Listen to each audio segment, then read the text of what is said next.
మీ ఇంట్లో బాగా సత్సంగం చేయించండి అని అంటే అప్పుడు తర్వాత వాళ్ళు సత్సంగం చేయించారు ఇంట్లో. సత్సంగం చేయించిన తర్వాత ఆ స్కిన్ ప్రాబ్లం ఎలా పోయిందో ఎవరికి తెలియదు.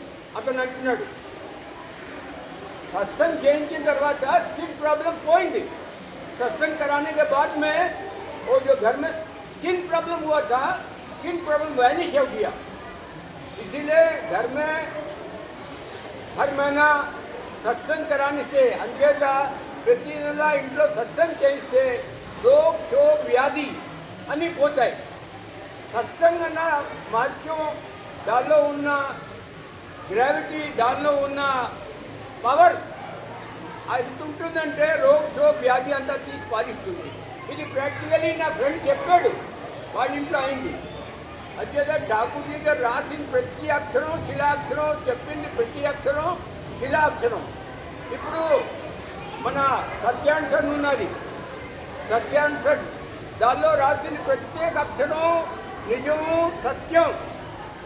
దానిలో రాసిన సత్యాంశన్ ఎవరైనా A to Z and Z to A ఎందుకలా మాట్లాడతారమ్మా?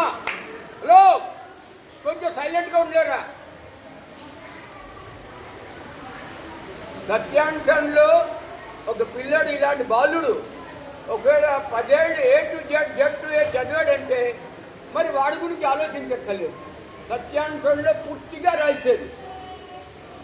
సత్యాంశంలో రాసేది ఏంటంటే ఒక వస్తువుని చూశాను ప్రాక్టికली,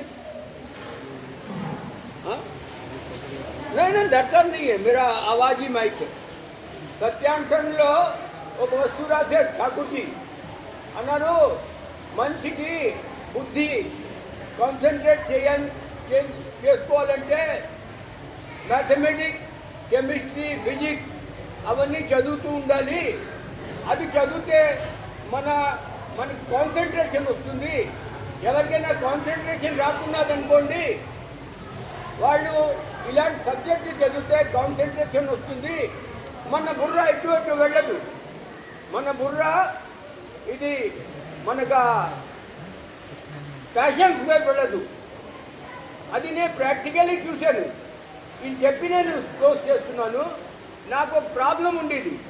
నాకు రాత్రి వేళ నిద్ర ప్రాబ్లం ఉండేది. ఆ నిద్రలో చెడు కళలు రావడం, భయం కళలు రావడం అవన్నీ అయ్యింది. ఇప్పుడు ప్రాక్టికల్లీ నేను చూశాను. కొన్నాటి బట్టి నేను పిల్లలకి ట్యూషన్ చెప్తున్నాను. ట్యూషన్ చెప్తున్నప్పుడు నేను మ్యాథమెటిక్స్ అవన్నీ నేను చదువుతూ ఉంటాను. మొదట I practice mathematics, chemistry, physics my self. దాని తర్వాత ఏమిటంటే నా కాన్సన్ట్రేషన్ బాగా వచ్చేసింది. దాని తర్వాత నాకు ఈ చెడు కళలు రావడం కానీ డిస్టర్బెన్స్ ఇన్ ది స్లీప్ అవన్నీ పోయాయి. అంటే నేను అంటుంది ఏమిటంటే ఠాకూర్జీ చెప్పింది ప్రతి అక్షరం శిలాక్షరం. స్పెషలీ సత్యాంశంలో చెప్పింది ప్రతి అక్షరం శిలాక్షరం. అంచేత ప్రతి వాళ్ళు సత్యాంశం చదవడం, దాన్ని ప్రాక్టికలీ ఇంప్లిమెంట్ చేయడం, దాంతో మనకి చాలా లాభం అవుతుంది. మన రోగ శోక వ్యాధి అన్నీ పోతాయి. జై గురు, జై భారత్, జై ఠాకూర్.